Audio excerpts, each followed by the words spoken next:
नमस्कार, शुभ संध्या, जय हिंद, जय भारत। एक बार फिर वैभवी हाजिर है परिचर्चा को लेकर। आज हमें बहुत हर्ष की अनुभूति हो रही है कि हमने 170 पायदान पार कर लिए। जी हाँ, आज का जो एपिसोड है वो 170वां एपिसोड है हमारा और अब जल्द ही हम 200 के पायदान पर होंगे। तो बस 30 एपिसोड हम दूर हैं 200 के और बहुत अच्छा लग रहा है आप सभी के साथ में, आप सभी के आशीर्वाद, दुलार और हिंदी साहित्य संस्थान को जो आप लोगों ने सराहा इस कार्यक्रम को, उसके लिए हम तहे दिल से शुक्रिया अदा करते हैं, तहे दिल से हम धन्यवाद देते हैं और कदम कदम पर यूं ही आपका साथ बना रहे ऐसी कामना करते हैं। आज एक खास विषय को लेकर हम उपस्थित हुए हैं, बाबा साहेब यानी आधुनिक मनु। इस विषय पर आज हम बातचीत करेंगे क्योंकि हम सभी जानते हैं 14 अप्रैल को बाबा साहेब की जयंती होती है, जिसे हम बड़े ही हर्षोल्लास के साथ मनाते हैं। और सभी जानते हैं कि महू मध्य प्रदेश में उनका जन्म 1891 ईस्वी को हुआ था। बाबा साहेब की स्मृतियों को याद करते हुए, उनके कार्यों को याद करते हुए हम आज चर्चा करेंगे। हमारे साथ कुछ खास मेहमान स्टूडियो के उस ओर यानी कि स्टूडियो के पीछे मौजूद है, उन्हें हम सादर आमंत्रित करेंगे। लेकिन उससे पहले कुछ बातचीत आपके साथ। हमेशा की तरह डॉक्टर पुष्पलता तनेजा जी जुड़ गई हैं, बहुत बहुत अभिनंदन, बहुत बहुत स्वागत। जैसा कि हमने विषय लिया बाबा साहेब यानी आधुनिक मनु। अब आधुनिक मनु का जिक्र जब हो रहा है तो हमें थोड़ा सा मनु के बारे में भी बातचीत करनी चाहिए। सभी को पता है कि सृष्टि के पहले पुरुष मनु के रूप में हमारे सृष्टि में आए और मनु के रूप में हम उन्हें जानते हैं। और प्रथम पुरुष मनु है और समाज को वर्णों में विभाजित करने से लेकर सभी के कर्म के आधार पर कर्तव्यों का निर्वहन करने की जो एक योजना थी, एक पद्धति थी, वो मनुस्मृति में देखने को मिलती है। मनु ने जिस प्रकार सृष्टि के तमाम नियमों का जो लेखा जोखा बनाया और नियमों को निर्धारित किया, कहीं ना कहीं कुछ विवाद भी रहे। उस मनुस्मृति के जो कुछ कुरीतियां रहीं, जो वर्ण भेद रहा, उसको बाबा साहेब भीमराव अंबेडकर ने खंडित किया। कहते हैं कि मनुस्मृति को उन्होंने जला दिया था। और आधुनिक मनु उन्हें इसलिए कहा जाता है क्योंकि वो समरसता पर विश्वास रखते थे, समरसता के भाव को बढ़ावा देते थे। कुरीतियों का न सिर्फ उन्होंने विरोध किया, बल्कि जो भेदभावपूर्ण मनुस्मृति में बातें कही गई थी, उसका विरोध करते हुए एक नए इतिहास का, एक नए कानून, नए नियमों का उन्होंने अनुकरण किया। और इसलिए कहते हैं कि संविधान बनाने में उनका बड़ा योगदान रहा है। और संविधान का जब मसौदा तैयार हो रहा था तो बाबा साहेब भीमराव अंबेडकर की एक अच्छी भूमिका थी। तो मनुस्मृति से हम बात को आधुनिक मनु तक, आधुनिक मनु बाबा साहेब तक की जो यात्रा है, उस यात्रा को आज खंगालने की कोशिश हम कर रहे हैं। हमारे साथ बहुत खूबसूरत और बहुत प्रखर वक्ता मौजूद हैं। मैं परिचय करना चाहती हूँ, हमारे साथ शिवा मेहता जी जुड़ी हुई हैं। शिवा मेहता जी, बहुत बहुत आपका स्वागत, अभिनंदन। आप सैनिक स्कूल लखनऊ की शिक्षिका हैं और हम आपका इस कार्यक्रम में और हमारे पटल पर बहुत बहुत अभिनंदन करते हैं, स्वागत करते हैं। हमारे साथ हमेशा की तरह एक प्रखर वक्ता, एक ओजस्वी वक्ता के रूप में आदरणीय संजय भारद्वाज जी जुड़े हुए हैं, जो कि कई बार हमारी परिचर्चा का हिस्सा भी रहे हैं। आप श्री रामनवमी शोभा यात्रा समिति पश्चिम बिहार के संरक्षक भी हैं, साथ ही कन्फेडरेशन ऑफ RWA के आप संरक्षक हैं। साथ ही हमारे साथ धर्मपाल प्रभात जी पहली बार जुड़े हैं कार्यक्रम में। आपका भी बहुत बहुत अभिनंदन है, बहुत स्वागत है। और आप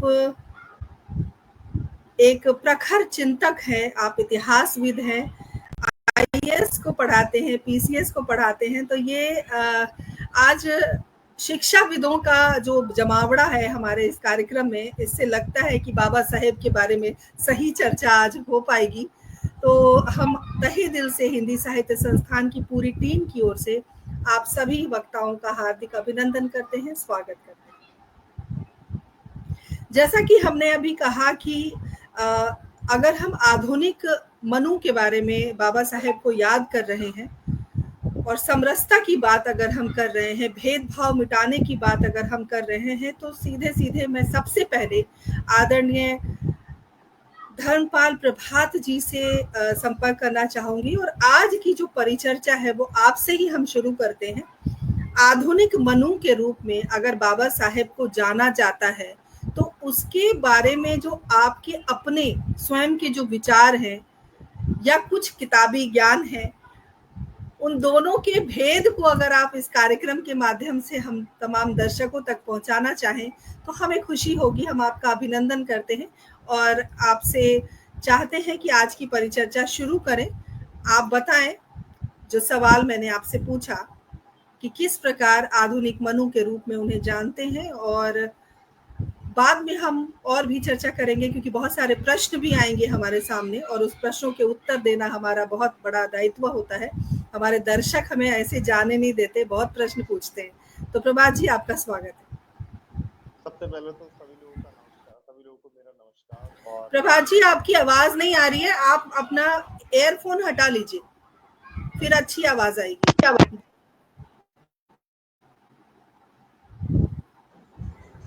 आवाज नहीं आ रही।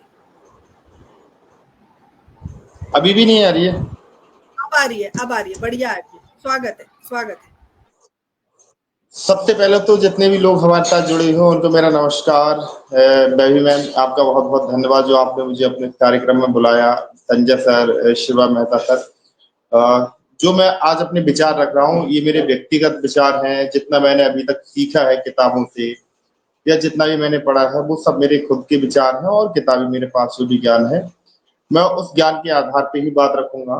और सबसे पहले तो अगर मेरे द्वारा कोई भी ऐसी बात कही जाए जिससे किसी को थोड़ा सा भी ठीक ना लगे तो उसके लिए मैं क्षमा प्रार्थी हूँ। अभी जो हमारे बाबा साहब अम्बेडकर है, सबसे पहले तो हम उनकी शुरुआत की जीवन शैली के बारे में समझेंगे, उनका जन्म कहाँ हुआ, इस सब के बारे में हम लोग चर्चा में शामिल करेंगे।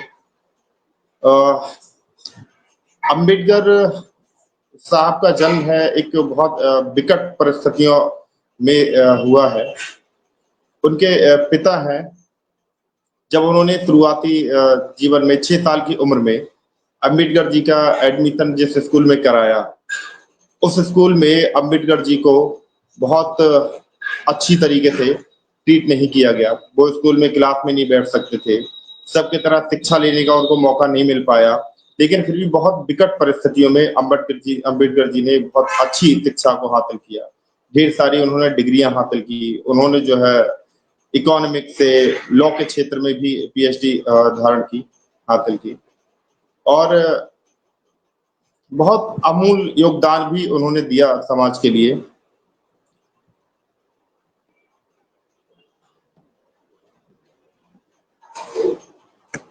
जी आप बोलिए, हम सुन रहे हैं आपको। अच्छा, आवाज आ पा रही है मेरी? ये बिल्कुल आ रही है, बोलिए। अमूल्य योगदान भी उनका हमारे में।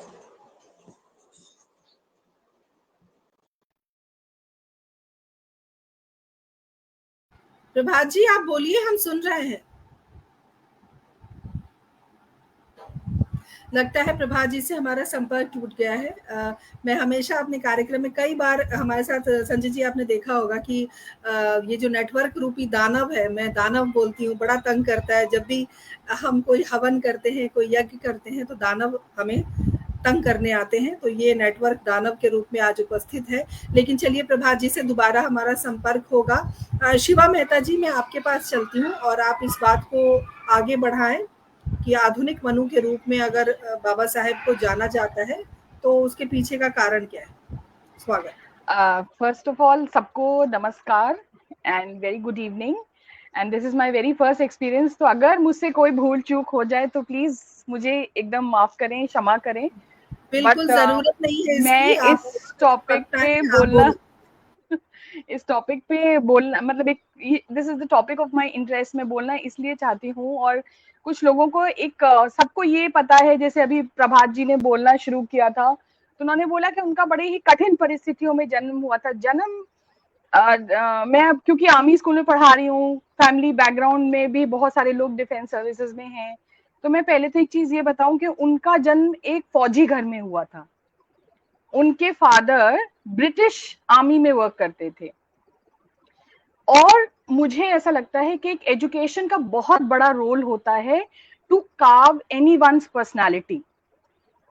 और क्योंकि उनका जन्म एक ऐसे घर में हुआ था जहां उनके फादर थैंकफुली, मतलब मैं ये नहीं कहूंगी कि बहुत अनफॉर्चुनेट थे, अंबेडकर जी बहुत फॉर्चुनेट थे कि उनका जन्म एक फौजी घर में हुआ।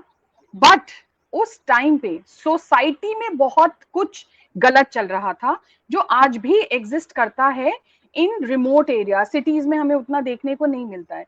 तो क्योंकि वो एक ऐसी फैमिली में पैदा हुए, क्योंकि फौज में आप देखेंगे कोई डिस्क्रिमिनेशन नहीं है। आज भी इंडियन आर्मी में आप देखोगे कोई कास्ट बेस्ड, रिलीजन बेस्ड कोई डिस्क्रिमिनेशन नहीं है। बट कमिंग फ्रॉम जहां उनके फादर जॉब कर रहे थे, वो पूरा एनवायरनमेंट डिफरेंट था। और जिस स्कूल में वो जा रहे थे वो एक सिविल स्कूल था, क्योंकि उस टाइम पे अलग से स्कूल नहीं होते थे फौजी बच्चों के लिए, वो वही स्कूल जाते थे चाहे किसी के भी हो जो एग्जिस्ट करते थे। तो वहां उनके साथ कास्ट बेस्ड डिस्क्रिमिनेशन जो हुआ, सो ही कुड टेक एजुकेशन। उन्होंने अपनी एजुकेशन का एक कहते हैं ना बहुत ही राइट डायरेक्शन में बहुत ही अच्छे से एक यूज करते हुए he fought, because he could identify that what is the difference between normal, क्या कहते हैं ना, to live without discrimination and to live with discrimination. तो एजुकेशन का बहुत बड़ा रोल है। और आप देखिए हमारी सोसाइटी में जितने भी रिफॉर्मर्स आए हैं, इंडियन हिस्ट्री अगर जितना भी मुझे थोड़ा बहुत नॉलेज है, मैं जितना भी बच्चों को पढ़ाती हूँ, सोसाइटी में हमारे जितने रिफॉर्मर्स रहे हैं उनका बैकग्राउंड, उनके अंदर एक courage how to fight against whatever is evil society में, जो भी गलत चल रहा है, उसका रूट कॉज कहीं ना कहीं यही था कि उनकी एजुकेशनल रूट्स बहुत स्ट्रांग थी। एंड सेम विद बाबा जी और अंबेडकर जी। आप सही कह रही हैं, लेकिन चूंकि वो दलित परिवार से थे इसलिए छुआछूत और जो वो उन्हें फेस करना पड़ा। बिल्कुल बिल्कुल। एंड और वो देखिए हमारे उसमें करोड़ों लोग थे, उनके एरा में भी, उनके टाइम में भी बहुत सारे थे, पर क्या हर कोई खड़ा हो पाया? हर किसी ने वो हिम्मत, वो करेज दिखाया? नहीं। वो इसीलिए दिखा पाए क्योंकि उनको पता था कि जो हो रहा है वो गलत है, क्योंकि सदियों से, सेंचुरीज से ये डिस्क्रिमिनेशन होता आ रहा था।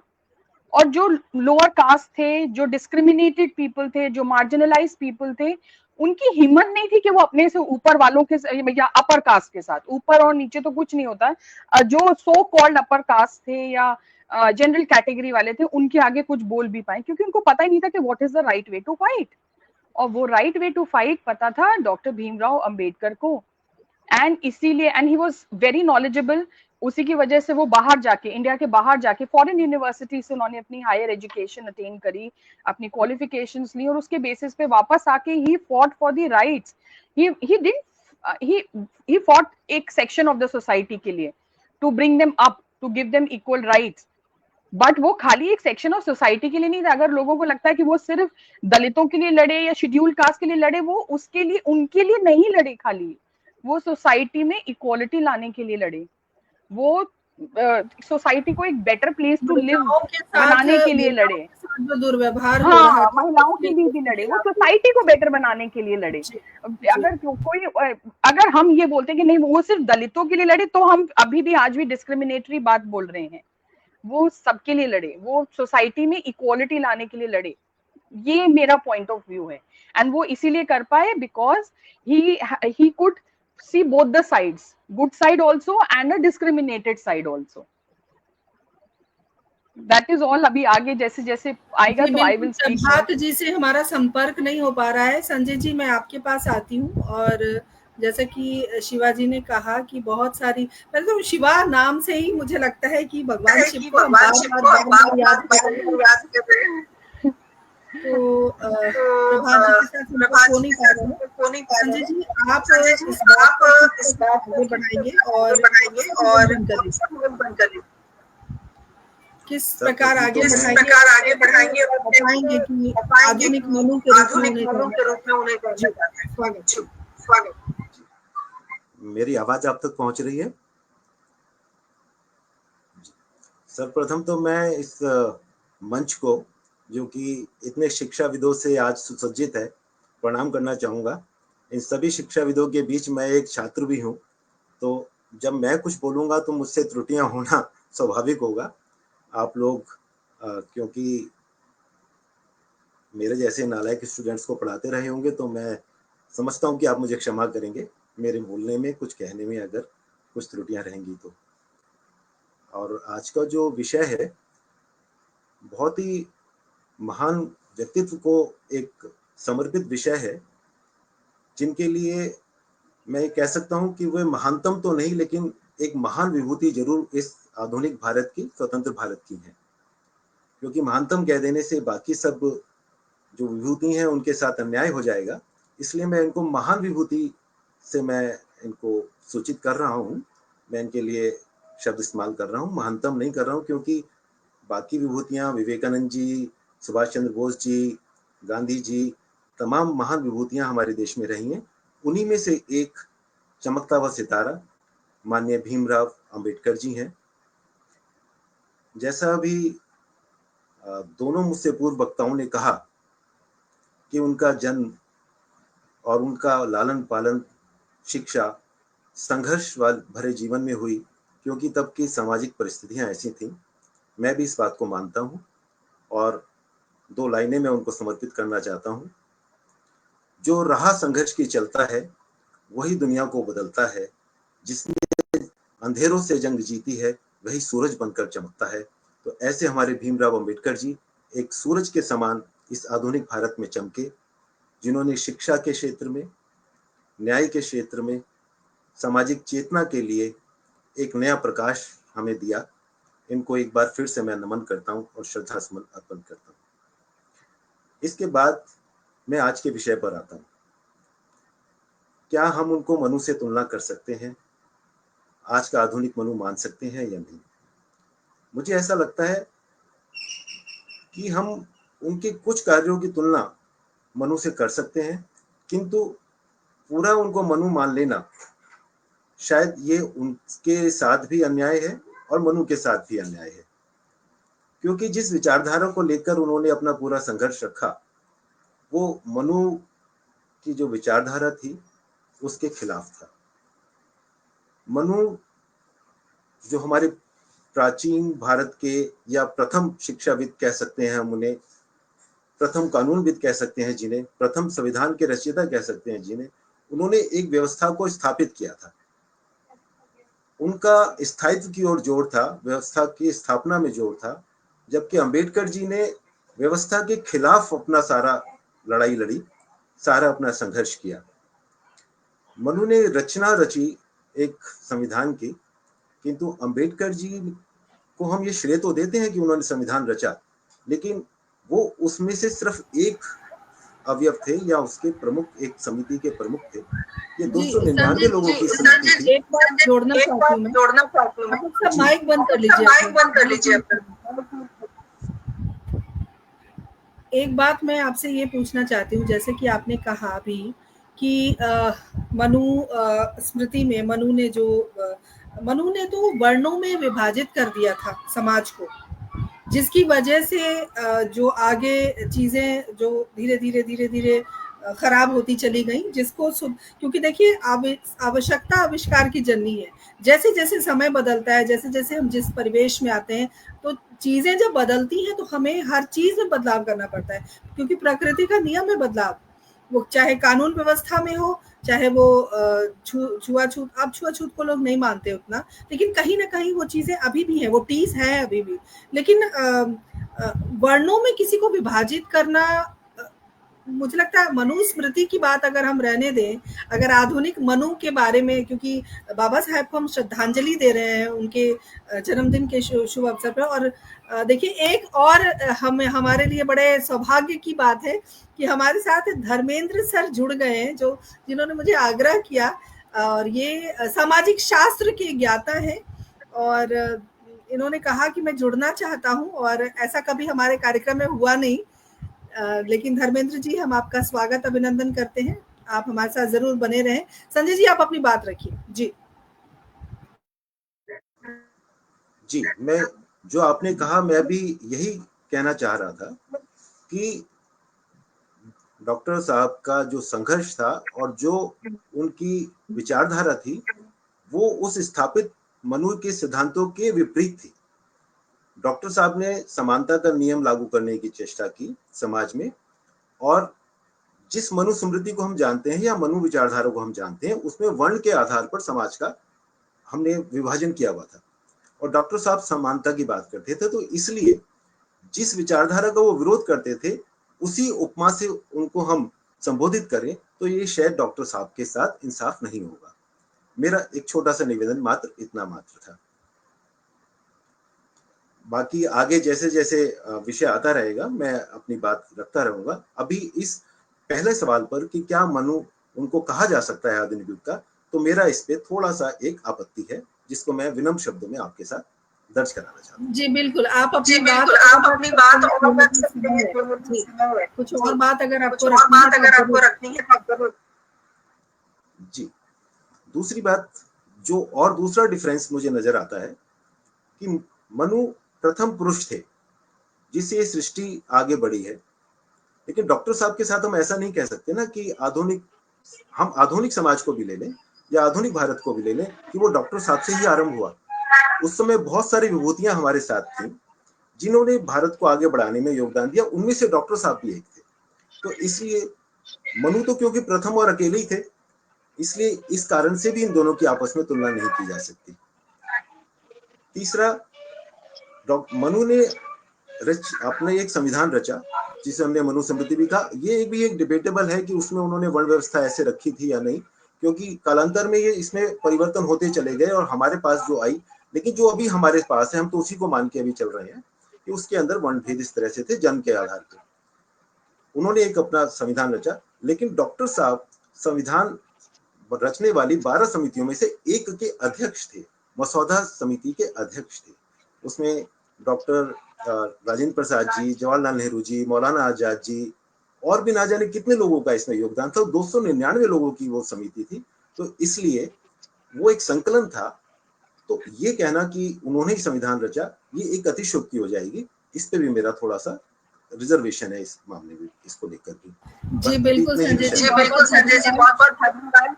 और अभी आप हमारे साथ बने रहे। धर्मेंद्र जी जुड़ गए हैं, और प्रभात जी पता नहीं कहाँ चले गए, मैं ढूंढ के लाती हूँ मैं। धर्मेंद्र जी, बहुत बहुत स्वागत अभिनंदन करती हूँ। और एकदम से आपने जो विचार रखे कि आपको हमारे कार्यक्रम में आना है। हालांकि मैं तमाम दर्शकों को बताना चाहती हूँ कि धर्मेंद्र जी से पहले हमारी बातचीत हुई थी आज के इस विषय के लिए, लेकिन उनकी थोड़ी व्यस्तता थी। लेकिन आज हो सकता है बाबा साहेब चाहते हो कि आप अपने विचार उनके लिए रखें, तो ये हमारे लिए एक सरप्राइज जैसा है। तो मैं आपका स्वागत करती हूँ, और आप भी अपने विचार रखें। अगर हम आधुनिक मनु की श्रेणी में उन्हें रखते हैं तो क्यों रखते हैं, किस प्रकार रखते हैं, और क्या रखना उचित है, क्या कहेंगे आप? जी बहुत बहुत धन्यवाद आपका, आपने जुड़ने का अवसर दिया। मैं क्षमा चाहूंगा कि जुड़ नहीं पाया था पहले से, मैं बाहर था सिंसैलम, और यहाँ अभी बहुत आंधी तूफान चल रहा है और लाइट भी नहीं है, तो मोबाइल की टॉर्च जला के ये करना पड़ रहा है मुझे। मैं लगातार सुन रहा था। और सभी जो पैनलिस्ट हैं उनको नमस्ते मेरा। सबसे पहले मैं कहना चाहूंगा, बाबा जो संज्ञा दी है आधुनिक मनु, उस बात से मैं बिल्कुल भी सहमत नहीं हूँ कि बाबा साहब जो है आधुनिक मनु की संज्ञा दी जाए। मैं ये बहुत विचार विमर्श कर रहा था, काफी टाइम से मेरे मन में ये विचार आ रहा था। कि मनु जो थे, मनु ने जो मनुस्मृति लिखी, और मनुस्मृति में बहुत सारी बातें महिलाओं के खिलाफ, महिलाओं के लिए अपमानजनक, पुरुष में जो है पुरुष सूक्त जो है जाति व्यवस्था के लिए भी लिखी। तो बाबा साहब जो ने जो काम किया संविधान के ड्राफ्ट करके, वो एकदम मनु से अलग किया। तो क्यों हम बाबा साहब को मनु से जोड़े? मनु एकदम नॉर्थ पोल है और बाबा साहब एकदम साउथ पोल। तो आधुनिक मनु कहना उनके लिए एकदम उचित वर्ड नहीं है।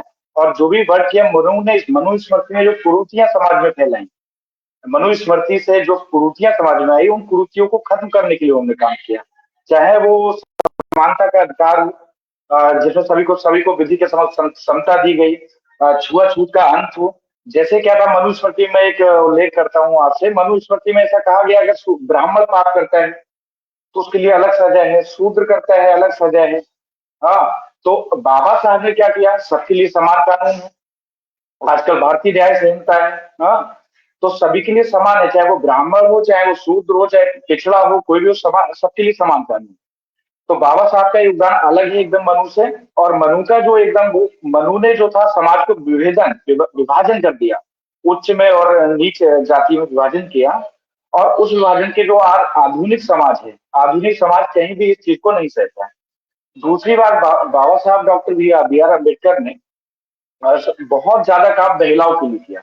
हर एक महिला को रेडी होना चाहिए उसके लिए कि वो हिंदू कोड बिल लेके आए। जैसे आजकल आप देख रहे हो कुछ तरह का संसद वक्फ बिल आया, उससे पहले 3 तलाक का कानून आया। वो चीजें बाबा साहब 1950 के दशक में कर चुके थे। कि और महिलाओं को जो था, बाबा साहब की वजह से महिलाओं को क्या है, उस टाइम एक मैं अलग उदाहरण देना चाहते हैं कि पंचायतों में क्या था, महिलाओं के लिए 33% आरक्षण की वकालत हुई कि 33% महिलाएं जो है प्रधान के रूप में, सरपंच के रूप में चुन के आएंगी। लेकिन बाबा साहब को वहां एक बात लगी, बाबा साहब पंचायतों के विरोध में थे। उनको लगा कि गांव में आज भी, जैसे मैम कह रही थी, मैं सुन रहा था, शिवा मैडम कह रही थी, गांव में आज भी डिस्क्रिमिनेशन हर तरफ है। मैं देख रहा था, मेरे साथी बैठे था अभी कुछ दिन पहले, 2-3 डेज पहले, कि आज भी दास्ता का अंत नहीं हुआ है, स्लेवरी का अंत नहीं हुआ है, कानून में भले हो गया। तो आज भी समाज में बहुत छुआछूत है गाँव में।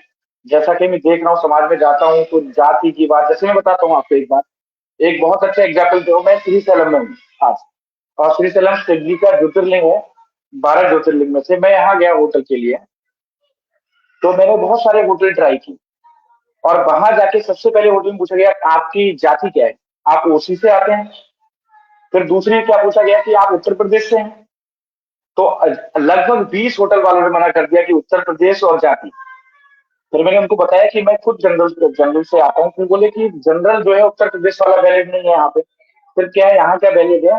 तो ऐसी जो असमानता समाज में जो आज भी है, उस टाइम बहुत ज्यादा क्रूर रूप में थी, और उसको खत्म करने का जो काम था, जो कानूनी रूप से, वो बाबा साहब ने किया। और इसके लिए पूरा समाज उनका रेडी है।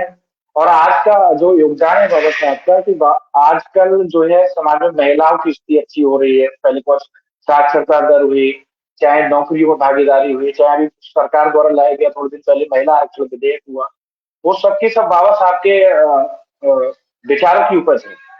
इसके अलावा जातियों में भी आज का एक बहुत बड़ा एग्जाम्पल है। जैसे क्या था, अभी कुछ टाइम पहले जमीन परचेज करने की बात है, मेरे दोस्त कर रहे थे, तो पता लगा कि एससी की जो जमीन है वो परचेज नहीं कर सकते, उसके लिए अलग नियम है कि एससी के नाम इतनी जमीन होनी चाहिए, फिर जाके तुम परचेज करोगे, लेने वाला एससी, वैसे कुछ नहीं है। फिर मैं सोचने बैठ गया, मैंने कहा ऐसा क्यों नियम बनाया गया?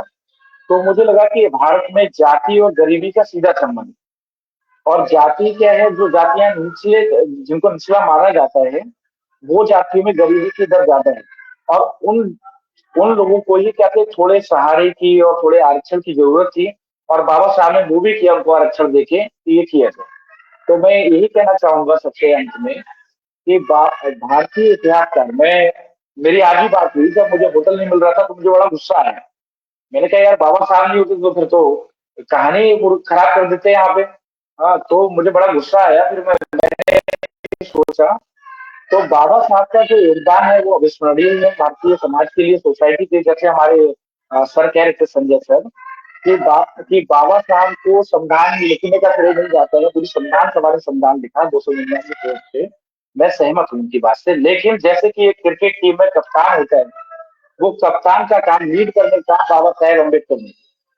वो ड्राफ्टिंग कमेटी थी जिसमें अलग अलग देशों के संविधान पढ़े, उस संविधान से अच्छी अच्छी चीजें थी, उनकी चर्चाएं की, और उस चर्चा के बाद धर्मेंद्र जी, एक प्रश्न आ गया है श्रोता की तरफ से और मैं आपके लिए रख देती हूँ प्रश्न, क्योंकि प्रश्न धीरे धीरे आने वाले हैं, लेकिन 2 मिनट के लिए मैं आपको जरूर रोकना चाहती हूँ। बहुत सारे दर्शक जुड़े हुए हैं, उनका भी अभिवादन करना बनता है।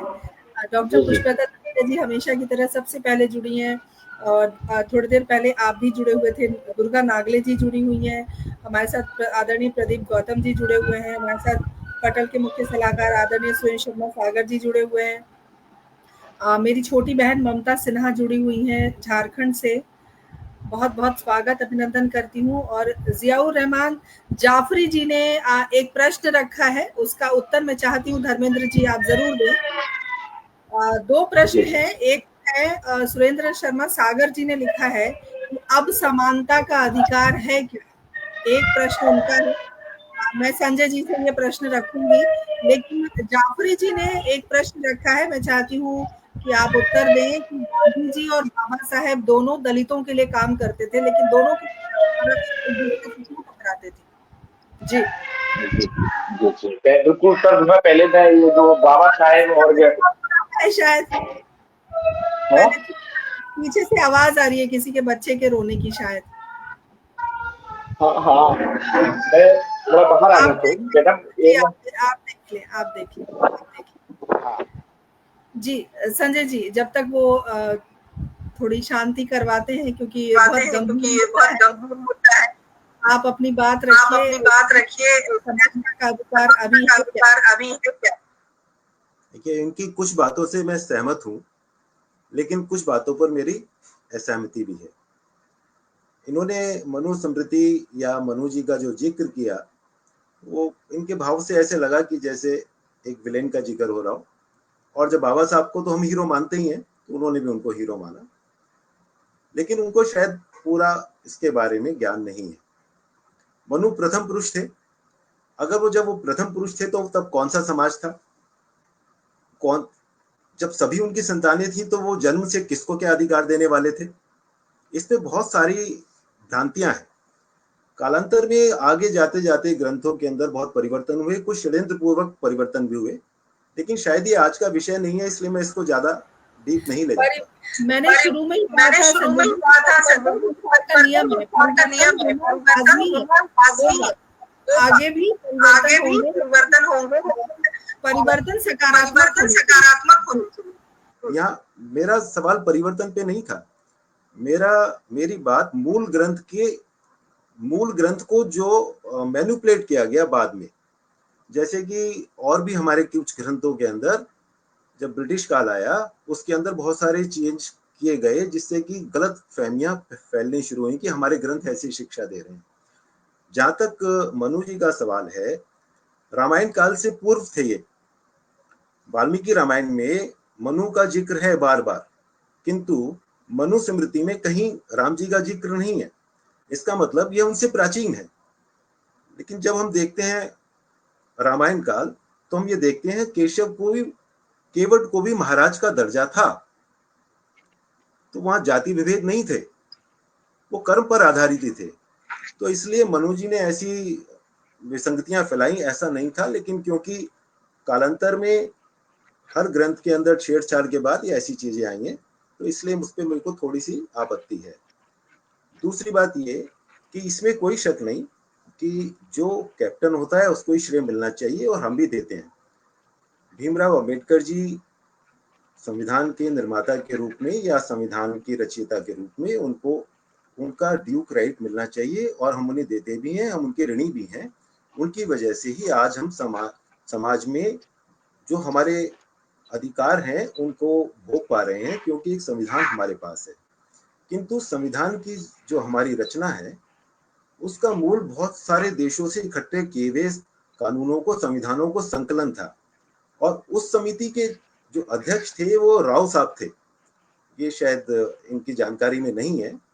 तो मैन ऑफ द मैच एक अलग होता है और कैप्टन अलग होता है। तो संविधान की रचना में अगर मैन ऑफ द मैच किसी को मिलेगा तो वो राव साहब को मिलना चाहिए, जिनको उनका ड्यूक राइट नहीं मिलता। वो श्रेय भी हमें देना चाहिए। जब हम डॉक्टर साहब को एज ए कैप्टन श्रेय देते हैं। तो ये मेरा एक छोटा सा निवेदन था। मुझे लगता है मेरी बात से आप भी सहमत होंगे। चलिए जी बहुत सारे और भी दर्शक जुड़े। मैं एक चीज यहाँ बीच में पुट अप करना चाहूंगी आ रही थी कि जब हम इनकी मनु की बात कर रहे हैं और जितना मैंने बच्चों को पढ़ाया है और थोड़ा बहुत रिसर्च और पढ़ाई करी है, हिस्ट्री मेरा सब्जेक्ट नहीं है बट हाँ स्टिल बिकॉज मैं टीचर हूँ तो I had to go through and मैंने बहुत पढ़ा है।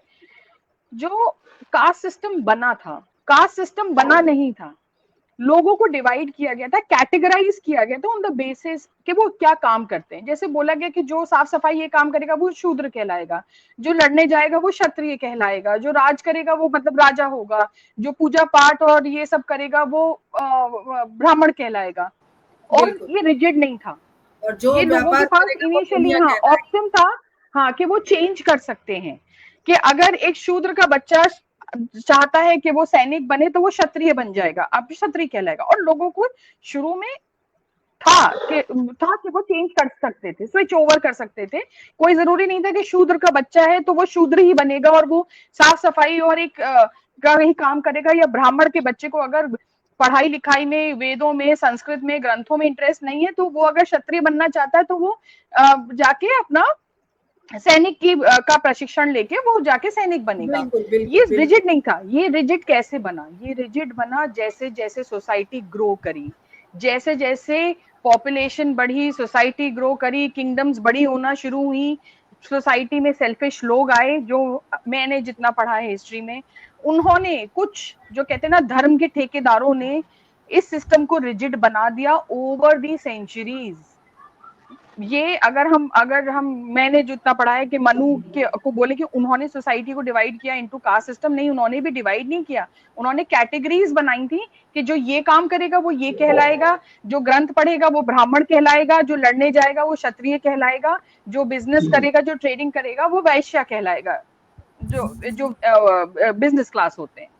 और पर आगे जाके ये रिजिड हो गया कि अगर आप एक व्यापारी के बेटे हो तो आप व्यापारी ही कहलाओगे, आप अगर एक शूद्र के यहाँ पैदा हुए हो, एक हरिजन के यहाँ पैदा हुए हो तो आप वही काम करोगे, आप अपना प्रोफेशन चेंज करके आप क्षत्रिय नहीं बन सकते। ये बाद में हुआ है और ये सारी चीजें रिफॉर्मर्स को भी पता थी।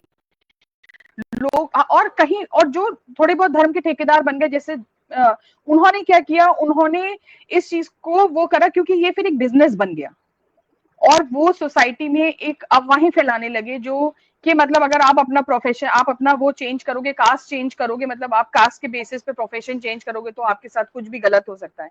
बट मैंने जैसे शुरू में बताया, जितने रिफॉर्मर्स आए जो कि एजुकेटेड थे, उन्होंने ग्रंथों को पढ़ा और ये हमारी एनसीईआरटी की बुक्स में बहुत स्पेसिफिकली 6, 7, 8 की बुक्स में दिया, स्पेशली 8th क्लास की बुक्स में, ये हमारी हिस्ट्री बुक्स में मेंशन्ड है कि कैसे रिफॉर्मर्स ने, चाहे वो राजा राम मोहन रॉय हो, चाहे वो पेरियार हो, चाहे वो कोई भी हो, चाहे वो लेडी फीमेल रिफॉर्मर, सबने अपने जो हिंदू वेद हैं, ग्रंथ हैं, उन्हीं का रेफरेंस लेते हुए, उन्हीं को एज प्रूफ सामने प्रेजेंट करके सोसाइटी में जागरूकता फैलाई कि कहीं हमारे इस वेदों में, ग्रंथों में कास्ट डिस्क्रिमिनेशन नहीं मेंशन्ड है, कहीं नहीं लिखा गया है कि ये ऊंची जाति का है या ये नीची जाति का है।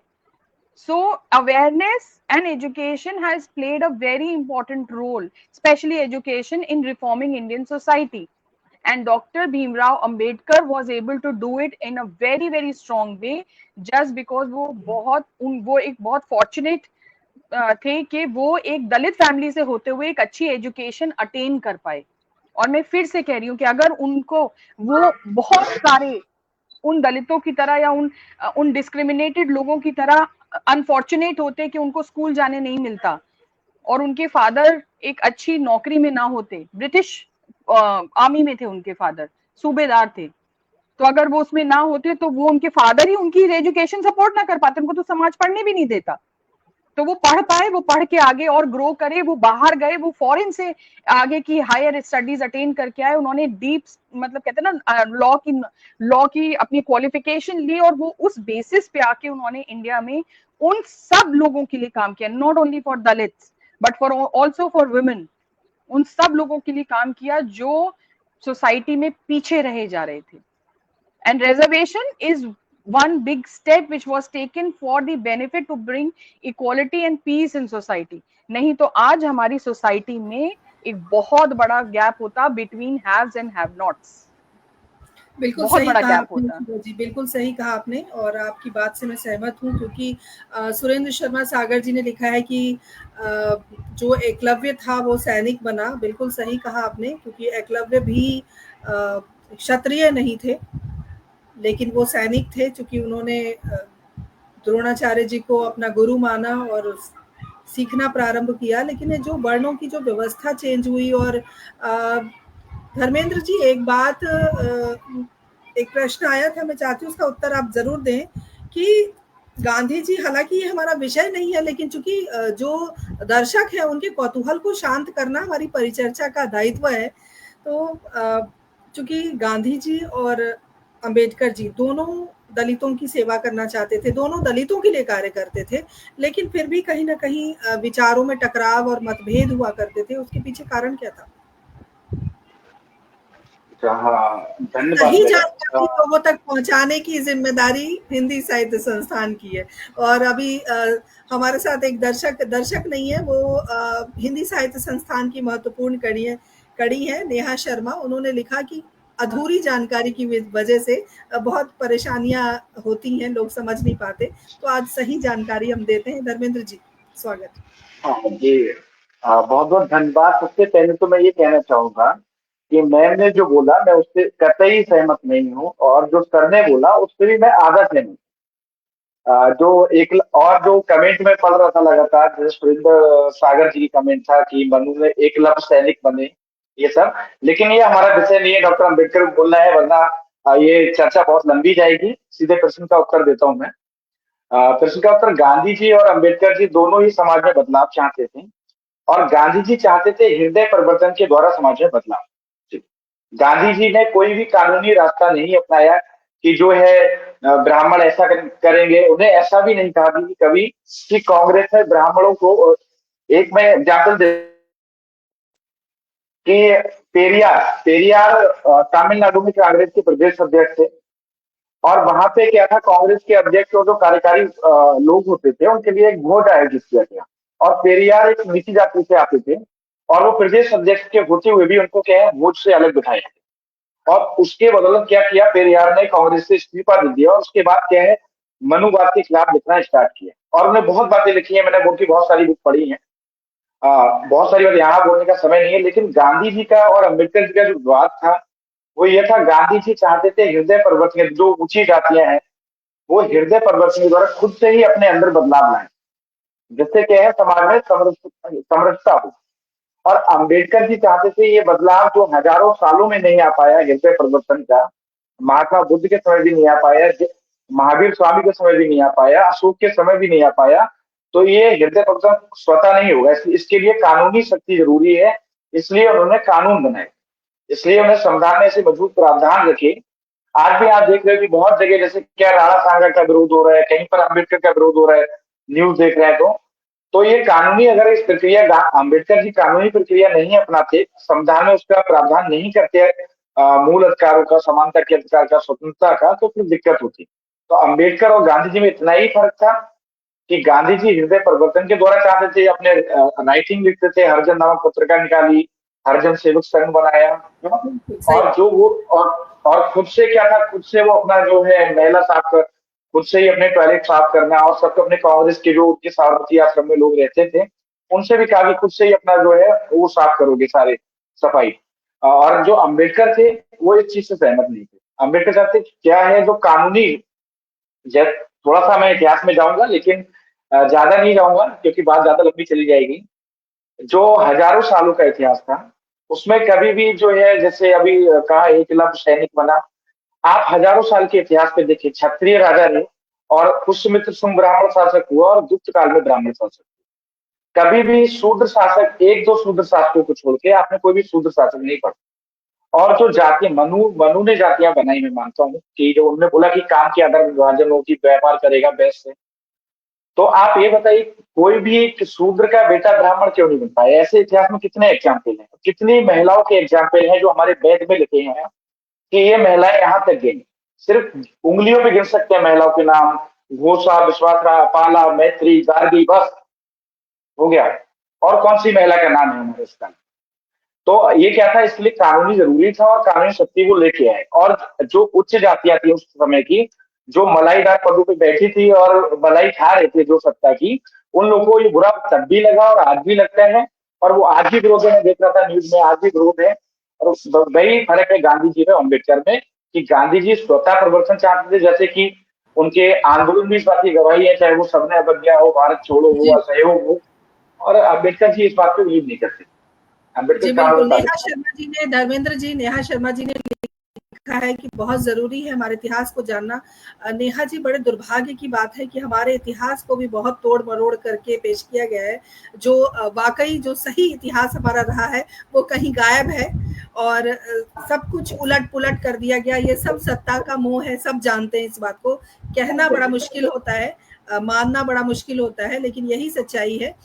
संजय जी, अगर मैं आपके पास आऊं और एक बात ये पूछूं, क्योंकि एक प्रश्न आया था कि 70 साल बहुत समय 10 साल के लिए आरक्षण किया गया था उस समय, 10 साल तक आरक्षण दिया जाएगा, लेकिन वो लगातार बढ़ता चला गया। 2000 में है हम, आरक्षण एक बड़ा मुद्दा है। हालांकि मैं बताना चाहती हूँ कि आरक्षण पर हमने पहले भी बातचीत की है। हमारा एक विषय रहा है आरक्षण, बहुत चर्चा रही थी। तो आरक्षण एक मुद्दा है। राजीव अग्रवाल जी, अभिनंदन है आपका, तो क्या कहेंगे? मुझे लगता है कि आज सारे ज्वलंत सवाल मुझसे ही पूछेंगे आप, वो सवाल जिन पे कंट्रोवर्सी खड़ी हो सकती है। ये बिल्कुल ठीक है कि बाबा साहब ने जो आरक्षण का प्रावधान किया था वो कुछ सीमित वर्षों के लिए किया था। संजय जी, एक बात मैं कहना चाहती हूँ कि अगर हम किसी विषय पर सहमत होकर बात करें तो चर्चा नहीं रह जाएगी। चर्चा करने के लिए बहुत जरूरी है। अब आप अपनी बात रखें। ये बात ठीक है कि कुछ सीमित समय के लिए प्रावधान किया गया था। बाबा साहब ने जो संविधान की रचना जब हुई थी, और फिर ये था, उसके पीछे सोच ये थी कि जो पिछड़ा वर्ग है, जो वंचित वर्ग है, वो आरक्षण पाकर जो समृद्ध लोग हैं उनके बराबर में आकर खड़े हो जाएंगे, फिर इस आरक्षण को खत्म कर दिया जाएगा। किंतु अपेक्षित लक्ष्यों को प्राप्त नहीं किया जा सका, ना तो सरकारों द्वारा ऐसा इम्प्लीमेंट किया जा सका, ना समाज में वो स्वीकार्यता आ पाई जो गांधी जी चाहते थे। अभी इन्होंने बताया, बड़ी अच्छी बात कही कि वो समाज के अंदर मन से, दिल से भेदभाव को खत्म करना चाहते थे, वो उनकी सोच थी, और बाबा साहब कानून से करना चाहते थे। किंतु दोनों ही प्रयोगों के बावजूद हम अपेक्षित लक्ष्यों को प्राप्त नहीं कर पाए। दूसरा विषय यह भी रहा कि जिनको आरक्षण मिला, जिनको वो लाभ समझ आया, वो पीढ़ी दर पीढ़ी वही लोग आरक्षण को लेते रहे, वंचित वर्ग में से भी। उनके अपने कुछ परिवार तो आगे फलते फूलते रहे, किंतु जो बाकी लोग वंचित रह गए थे उन तक आरक्षण की वो सुविधाएं नहीं पहुंच पाई। इसीलिए इसके अंदर भी जो अब एक लेयर, क्रीमी लेयर का बार बार सवाल उठता है, शायद वो उस चीज को दूर करने में कुछ कामयाब हो पाए। मुझसे पूर्व वक्ता ने एक बात कही थी कि गरीबी और दलित लगभग एक सी बात होती है, क्योंकि यहाँ मैं इनसे थोड़ा सा डिफर करता हूँ कि गरीबी का ना कोई धर्म है ना कोई जात है। गरीबी अपने आप में एक बहुत बड़ा अभिशाप है। तो वो ब्राह्मण भी हो सकता है, क्षत्रिय भी हो सकता है, यादव भी हो सकता है, शूद्र भी हो सकता है। गरीब होने के बाद उन सबके सर्वाइवल के संकट एक समान है, जिंदा रहने का संघर्ष उनका सबका एक सा है। तो इसलिए अगर आर्थिक आधार को हम इसमें जोड़ते हैं तो शायद आरक्षण ज्यादा कारगर तरीके से सही जगहों पर पहुंच पाएगा। और मुझे ऐसा लगता है कि ये क्रीमी लेयर इसमें जरूर ऐड होनी चाहिए, ताकि जिन लोगों तक नहीं पहुंच पाया है वो वहां तक पहुंचे। और एक मान लीजिए हमने एजुकेशन में रखा है तो हम एजुकेशन के बाद इसको रोक दें, या हमने नौकरी में रखा है तो नौकरी के बाद रोक दें, कम से कम प्रमोशन में ना ले जाएं।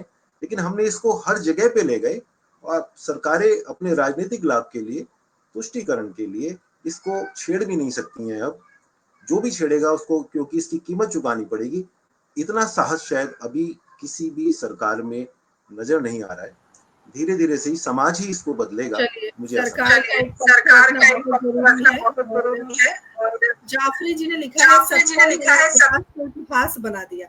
तो वाकई आपने सही कहा है जाफरी जी। और हम जो हमारा वाकई पुरातन इतिहास रहा है वो कहीं खो गया है, कहीं तोड़ के मरोड़ के पेश किया गया है। तो बहुत चीजें बदल गई हैं। शिवाजी बड़ी शांत मुद्रा में, हालांकि नाम शिवा है इनका, तीसरी आंख कभी भी खोल सकती हैं, लेकिन बड़ी शांत होकर हम सबकी बातें सुन रही हैं।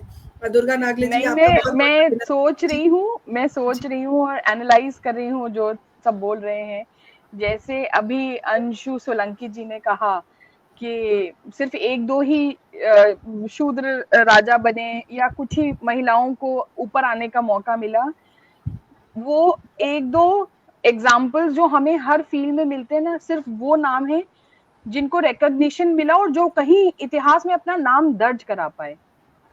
बहुत सारे, अगर हम ऐसे बात करें जैसे अब हम बात कर रहे हैं अपने कॉन्स्टिट्यूशन की, तो doctor Bhimrao Ambedkar was the main architect of the Indian constitution. But क्या हम उस पूरे पैनल के लॉयर्स का कभी नाम लेते हैं? तो रिकॉग्निशन हमेशा फ्यू को मिलता है, उसके पीछे होते बहुत लोग हैं। बहुत सारी फीमेल रिफॉर्मर्स आई हैं, बहुत सारी महिलाओं ने सोसाइटी में काम किया है देश के हर कोने में, चाहे वो साउथ हो, नॉर्थ हो, ईस्ट हो, वेस्ट हो। उन्होंने विमेन अपलिफ्टमेंट के लिए, उन्होंने कहते हैं ना सोसाइटी में इक्वालिटी लाने के लिए, जेंडर इक्वालिटी के लिए बहुत फीमेल से काम किया। बट अनफॉर्चुनेटली उन लोगों का नाम कहीं दर्ज नहीं हुआ है।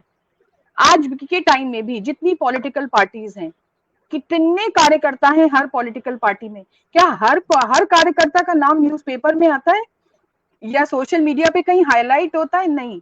अगर हम उन्हीं पार्टीज की बात करें जो आज के डेट में दलितों के लिए या पिछड़े वर्ग के लिए काम कर रही हैं, तो उसमें सिर्फ उन पार्टियों के बड़े बड़े नेताओं के बारे में तो हम पढ़ते हैं, सुनते हैं, हर जगह वही हाईलाइट होते हैं।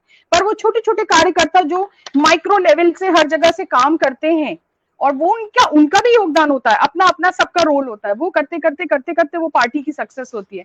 तो क्या हम हर एक उस हजारों कार्यकर्ता का नाम कहीं पढ़ते हैं? नहीं हाईलाइट होता है। हाईलाइट हमेशा कुछ ही होते हैं, पर बहुत सारे लोग होते हैं किसी भी चीज को सक्सेस बनाने में। बट मेन रोल हमेशा कैप्टन का होता है, जो स्टीयर करता है व्हील को। जी बिल्कुल सही कहा शिवाजी आपने। और ये जो रिजर्वेशन की हम बात कर रहे हैं, किसी ने कमेंट में भी लिखा था कि रिजर्वेशन तो सिर्फ 10 साल के लिए उन्होंने लिखा था कॉन्स्टिट्यूशन में, उन्होंने 10 साल के लिए लिखा था। पर जिस टाइम पे, अब एक चीज और है, ये एक हरक्यूलियन टास्क था जब कॉन्स्टिट्यूशन, इंडियन कॉन्स्टिट्यूशन ड्राफ्ट हो रहा था, क्योंकि उस टाइम पार्टीशन हुआ, इंडिया की पॉलिटिकल एंड कहते ना इकोनॉमिकल हर टाइप की जो कंडीशन थी वो बहुत, मतलब कहते ना हिंदी में बोलते हैं जीर्ण शीर्ण अवस्था में था देश।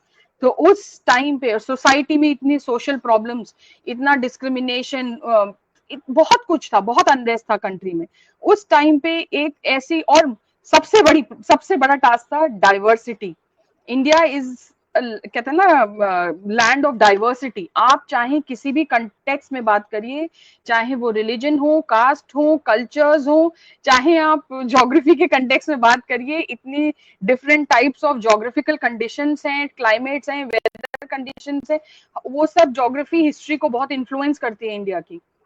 तो एक टास्क था इतनी डाइवर्स कंट्री को के मतलब कहते ना हर सेक्शन ऑफ सोसाइटी को माइंड में रखते हुए एक कॉन्स्टिट्यूशन ड्राफ्ट करना।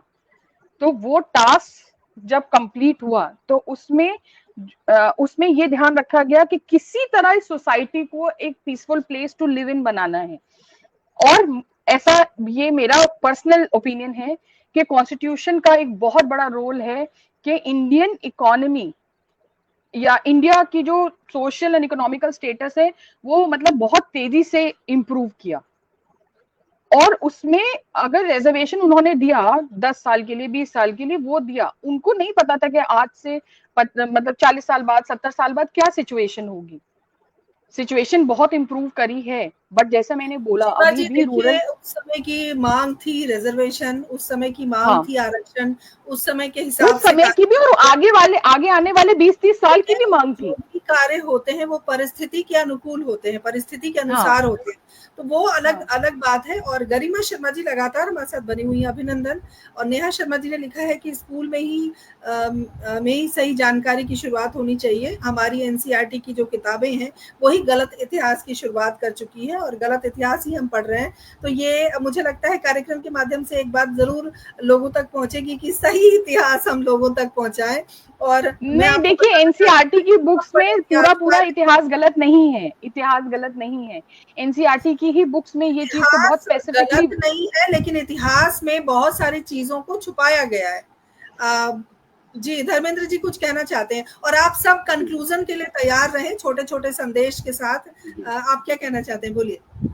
दो बातें कहना चाहता हूँ मैं जी मैं संजय सर से सहमत हूँ, और लेकिन एक बात है मेरी कि आरक्षण जो है वो 20 सालों के लिए दिया गया, 15 सालों के लिए। और दिया क्यों गया? क्योंकि उनकी सामाजिक और आर्थिक हालत, सामाजिक और शैक्षिक हालत कमतर थी। लेकिन एक सोसाइटी के एक वर्ग को सामाजिक और शैक्षिक आधार पर आरक्षण और एक को आर्थिक आधार पर आरक्षण, ये दोहरे मापदंड क्यों है? दोनों को आर्थिक आधार पर दिया जाए, इस पर सरकार को विचार करना चाहिए। दूसरी बात ये है कि जो मैंने बोला एनसीईआरटी, बिल्कुल मैं एक शिक्षक हूँ, और एनसीईआरटी में बिल्कुल इतिहास वो होता है जो तथ्यों पे आधारित होता है, जिसके प्रमाण होते हैं। बिना प्रमाण वाले पुराण होते हैं, तो जिनका प्रमाण नहीं है, मिथक है, वो पुराण में है। और उनके भी प्रमाण है बहुत सारे, उनके भी पुराण के भी प्रमाण है बहुत सारे, लेकिन इतिहास बताना चाहती हूँ कि हमारे एक बहुत बड़े इतिहासकार हैं जो हमारे पटल से हमेशा जुड़े रहते हैं, आदरणीय डॉक्टर राकेश कुमार आर्य जी, जो आज नदारद हैं। आज वो किसी कार्यक्रम में थे। अगर वो होते, आप सुनते उन्हें, तो आपको लगता कि वाकई अगर इस बात को कहा जा रहा है इस मंच के माध्यम से कि इतिहास को किस प्रकार मोड़ा और तोड़ा गया है, हमारे कुछ बैक के जो एपिसोड हैं वो आप जरूर देखेंगे, और वो तथ्य के साथ वो बताते हैं। जी आप अपनी बात। मैं सहमत हूँ, इतिहास को थोड़ा मरोड़ा गया है, तथ्यों के साथ छेड़छाड़ की गई है। जो विदेशी राइटर हुए हैं छेड़छाड़ की भारतीय संस्कृति को कम दिखाने के लिए, लेकिन एनसीईआरटी में अधिकांश चीजें जो है सबूतों के आधार पर लिखी गई हैं। इतिहास वो होता है जिसके साक्ष्य हैं, प्रमाण हैं, और जो है जिन पे चर्चा हुई है, उसके बाद एकेडमिक पैनल पे जाके फाइनलाइज किया गया, तब लिखा गया। और वो पैनल में अभी जैसे 14 साल की ये सरकार है, उससे पहले दूसरी सरकार थी, तो वही लोग होते हैं, वही सिलेक्ट करते हैं। तो इतिहास को हम एनसीईआरटी का सवाल उठाना मुझे थोड़ा बुरा लग रहा है। चलिए अच्छी बात है। देखिए हर व्यक्ति को कोई भी बात अच्छी नहीं लगती या कोई भी बात बुरी नहीं लगती, सहमत असहमत होना अपनी अपनी स्वयं की विचारधारा होती है। चलते चलते, क्योंकि हमने आधुनिक मनु का जिक्र किया था, बाबा साहेब को आधुनिक मनु कहा जाता है, तो क्यों कहा जाता है, इस विषय पर हमने बातचीत करने की कोशिश की। हालांकि बहुत सारी बातें हुई। एक कहते ना, एक अगर विषय होता है उसके इर्द गिर्द एक बड़ा सा जो जाल बुना जाता है, शब्दों के जाल होते हैं, उन शब्दों के जाल बुने गए, और बहुत कुछ हमने आज की परिचर्चा में समझने की कोशिश की, मनुस्मृति को समझने की कोशिश की, हमने बाबा साहेब के कार्यों को समझने की कोशिश की। कुछ भी कर लें, 1 घंटे में कोई भी काम इतना आसान नहीं होता, एक लंबा समय चाहिए होता है, बहुत सारी चर्चाएं होती हैं, अलग अलग विषय, एक एक बात को हम घंटों लेकर जा सकते हैं, लेकिन हमारी समय सीमा है।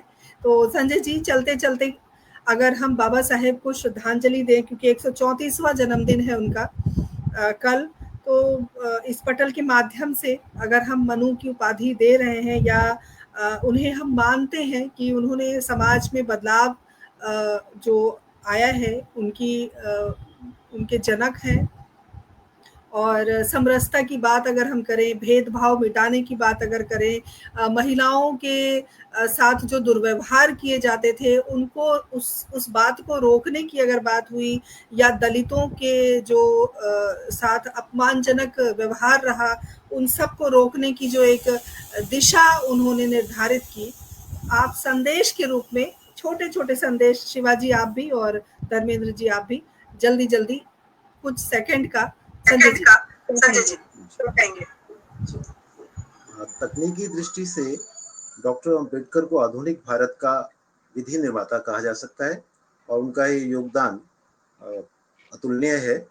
किंतु उनको आधुनिक मनु जैसी भूमिका तो ये देता है, किंतु वैचारिक और ऐतिहासिक दृष्टि से उन्हें मनु कहना उचित नहीं होगा। मैं इसी निष्कर्ष पर अभी पहुंचा हूं, क्योंकि उन्होंने उसी व्यवस्था का विरोध और चुनौती दी जो मनुस्मृति पर आधारित थी। इसके साथ ही मैं उनके योगदान को, उन्होंने जो सामाजिक चेतना हमारे भारत में, हमारे समाज में जगाई, उसको नमन करता हूं और अपने श्रद्धा सुमन अर्पण। बहुत बहुत धन्यवाद धर्मेंद्र जी। हाँ बिल्कुल, मैं भी संजय जी और आधुनिक मनु कहना उचित नहीं होगा, क्योंकि मनुवादी व्यवस्था को उन्होंने चुनौती दी और आधुनिक भारत के विधि निर्माता और एक नए युग प्रेरणा हम बोल सकते हैं बच्चे समाज के लिए। और दूसरी बात यह कि आज के समय में भी बहुत सारे अम्बेडकर की जरूरत है और मेरी डॉक्टर अम्बेडकर साहब को भावभीनी श्रद्धांजलि। बहुत धन्यवाद। शिवा जी, आप क्या कहेंगी? मेरा भी मानना ये है, मैं तो पर्सनली कभी भी दो लोगों को या दो ग्रेट पर्सनालिटीज को आपस में कंपेयर कर ही नहीं सकती। दोनों ने अपने अपना अलग अलग कंट्रीब्यूशन दिया है टुवर्ड्स सोसाइटी। हाँ, बट ये है कि आज के जिस सिस्टम में हम रह रहे हैं, उसको, उस सोसाइटी को, जिस सोसाइटी में आज हम रह रहे हैं, उसको पीसफुल बनाने में, डाइवर्सिटी, यूनिटी इन डाइवर्सिटी लाने में आई वेरी स्ट्रांगली फील कि डॉक्टर भीमराव अंबेडकर जी का बहुत बड़ा योगदान है। बिकॉज कॉन्स्टिट्यूशन जैसी एक कहते हैं ना चीज को ड्राफ्ट करना, बनाना, एक ऐसी कंट्री के लिए, India is a special country because it has the diversity which no other country in the world has. So उस चीज को माइंड में रखते हुए, इतने सारे कल्चर्स, कास्ट, रिलीजन, लोग को रखते हुए उन्होंने जो कॉन्स्टिट्यूशन ड्राफ्ट किया, उसी की वजह से आज हम एक मॉडर्न सोसाइटी में एक क्वाइट पीसफुली रह पा रहे हैं। हमारी कंट्री में वो सोशल प्रॉब्लम्स नहीं है जो हमारी नेबरिंग कंट्रीज में है एंड और भी बहुत सारी कंट्रीज में प्रिवेल करती हैं। सो इसका मैं बहुत ज्यादा क्रेडिट इनको देना चाहूंगी और मेरी तरफ से डॉक्टर भीमराव अंबेडकर जी को कोटि कोटि नमन। बहुत बढ़िया। हमारी ओर से भी आप सभी का विशेष आभार, तमाम सुधी श्रोताओं का विशेष आभार। और जिस प्रकार हम आधुनिक मनु की चर्चा कर रहे थे, बाबा साहेब को भावभीनी श्रद्धांजलि अर्पित कर रहे थे, पुष्पांजलि अर्पित कर रहे थे, इस पटल के माध्यम से, इस विषय के माध्यम से मुझे लगता है सबने अपने अपने विचार रखे। और बिल्कुल सही बात है, बेशक हम आधुनिक मनु ना माने, अपने अपने विचार अलग अलग हो सकते हैं हर व्यक्ति के, लेकिन इसमें कोई दो राय नहीं है कि समाज के लिए, संविधान के लिए, देश के लिए उनका योगदान हमेशा अतुलनीय रहा है, आगे भी रहेगा। लोग इसी तरह उनको याद करेंगे, उन्हें श्रद्धांजलि देंगे। और जो समरसता का भाव उन्होंने दिखाया और जो भेदभाव, जो दलितों और जो वर्ग विभाजित किए गए थे, उन सबको तोड़ने का जो एक कार्य उन्होंने किया, वो कार्य वाकई सराहनीय है। और हम इस पटल के माध्यम से पुनः उन्हें श्रद्धांजलि अर्पित करते हैं। और आप सभी का विशेष आभार, संजय भारद्वाज जी, धर्मेंद्र जी और शिवा मेहता जी, बहुत बहुत आभार। और हमारे साथ प्रभात जी जुड़े थे, लेकिन पता नहीं दोबारा वो नहीं ज्वाइन कर पाए, उनका भी विशेष आभार। उनके विचार हम सुन नहीं पाए, इस बात का हमें बड़ा खेद है, लेकिन अगली बार फिर किसी नई परिचर्चा पर चर्चा करेंगे। तब तक के लिए आज्ञा दीजिए। आप सबका बहुत बहुत आभार। जय हिंद, जय भारत, शुभ रात्रि।